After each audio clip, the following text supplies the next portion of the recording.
A continued conversation here about line, shape, and form, and looking at this demo pot. It's kind of becoming a Franken pot. I've been adding different things to it and doing different things to it.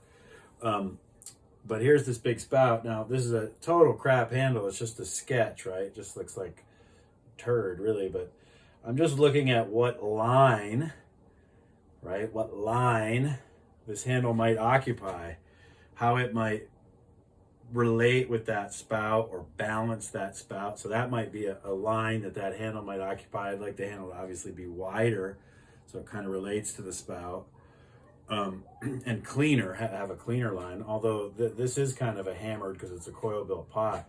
Now the thing that I don't like though is this line or end of this form is very flat. It might be cool if it's kind of more like this, right?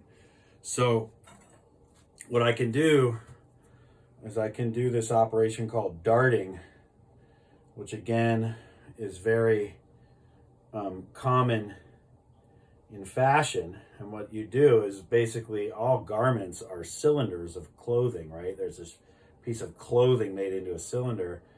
And if I cut a shape out of this form, this is a really thick piece because I was showing how to coil build with it, but it'll give you an idea. See what I've done here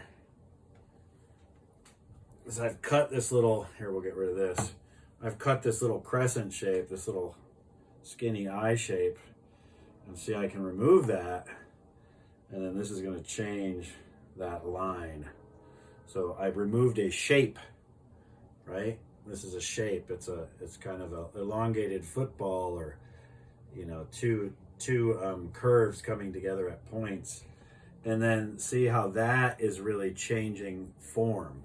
Now, how do I kind of complete this? Well, I want to pull this up and make sure and get a little bit of slip on both of these surfaces inside of here. Ideally, you'd be working with slip that is the same color, but I have this white slip here.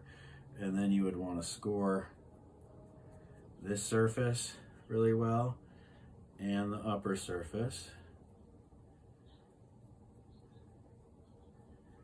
And then if I want this to read like a rim, I might actually push it out a little bit so that it overlaps out on the outside. And then remember, I want to grab a little bit of that material and pull it over that seam.